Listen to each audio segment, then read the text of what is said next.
El hallazgo del galeón, indicio de la proximidad del mar, quebrantó el ímpetu de José Arcadio Buendía. Consideraba como una burla de su travieso destino haber buscado el mar sin encontrarlo, al precio de sacrificios y penalidades sin cuento, y haberlo encontrado entonces sin buscarlo. Atravesaba en su camino como un obstáculo insalvable. Muchos años después, el coronel Aureliano Buendía volvía a atravesar la región cuando era ya una ruta regular del correo, y lo único que encontró de la nave fue el costillar carbonizado en medio de un campo de amapola. Solo entonces, convencido de que aquella historia no había sido un engendro de la imaginación de su padre, se preguntó cómo había podido el galeón adentrarse hasta ese punto, en tierra firme. Pero José Arcadio Buendía no se planteó esa inquietud cuando encontró el mar, al cabo de otros 4 días de viaje, a 12 kilómetros de distancia del galeón. Sus sueños terminaban frente a ese mar color de ceniza, espumoso y sucio, que no merecía los riesgos y sacrificios de su aventura. «Carajo», gritó, «Macondo está rodeado de agua por todas partes».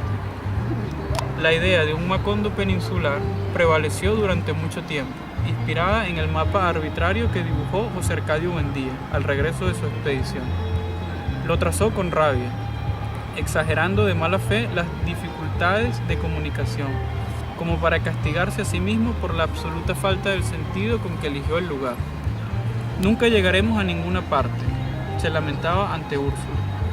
«Aquí nos hemos de pudrir en vida sin recibir los beneficios de la ciencia».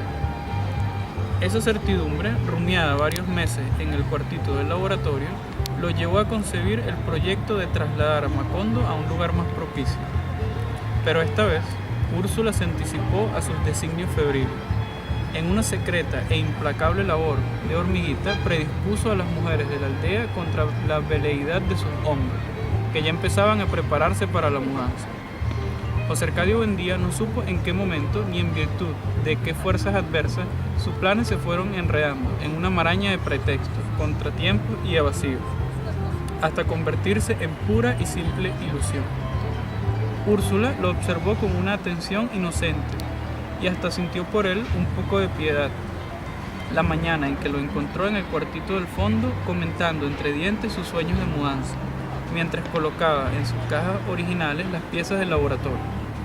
Lo dejó terminar. Lo dejó clavar las cajas y poner sus iniciales encima con un hisopo entintado, sin hacerle ningún reproche, pero sabiendo, ya que él sabía, porque se lo oyó decir en sus sordos monólogos, que los hombres del pueblo no lo secundarían en su empresa. Solo cuando empezó a desmontar la puerta del cuartito, Úrsula se atrevió a preguntarle por qué lo hacía, y él contestó con una cierta amargura: «Pues, que nadie quiere irse, nos iremos solos». Úrsula no se alteró. «No nos iremos», dijo.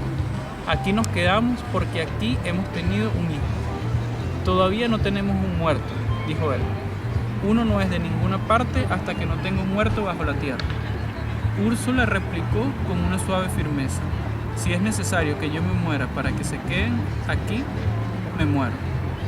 José Arcadio Buendía no creyó que fuera tan rígida la voluntad de su mujer.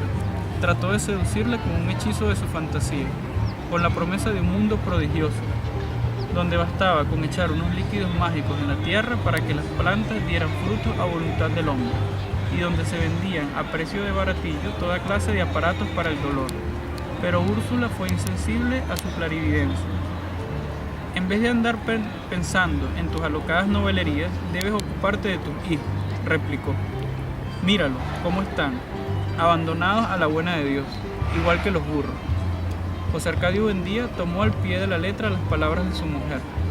Miró a través de la ventana y vio a 2 niños descalzos en la huerta soleada, y tuvo la impresión de que solo en aquel instante habían empezado a existir, concebidos con el conjuro de Úrsula. Algo ocurrió entonces en su interior, algo misterioso y definitivo que lo desarraigó de su tiempo actual y lo llevó a la deriva por una región inexplorada de recuerdos. Mientras Úrsula seguía barriendo la casa que ahora estaba segura de no abandonar en el resto de su vida, él permaneció contemplando a los niños con mirada absorta. hasta que los ojos se le humedecieron y se los secó con el dorso de la mano, y exhaló un hondo suspiro de resignación. «Bueno», dijo, «diles que vengan a ayudarme a sacar las cosas de los cajones». José Arcadio, el mayor de los hijos, había cumplido 14 años.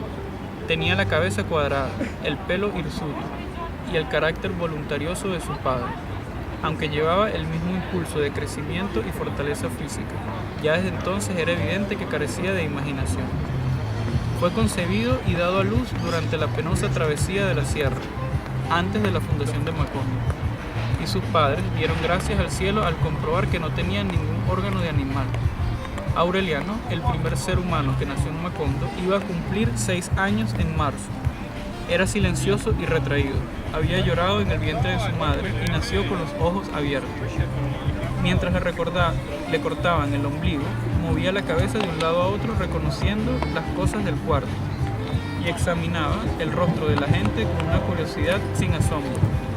Luego, indiferente a quienes se acercaban a conocerlo, mantuvo la atención concentrada en el techo de palma, que parecía a punto de derrumbarse bajo la tremenda presión de la lluvia. Úrsula no volvió a acordarse de la intensidad de esa mirada hasta un día en que el pequeño Aureliano, a la edad de 3 años, entró a la cocina en el momento en que ella retiraba el fogón y ponía en la mesa una olla de caldo hirviendo. El niño, perplejo en la puerta, dijo: «Se va a caer».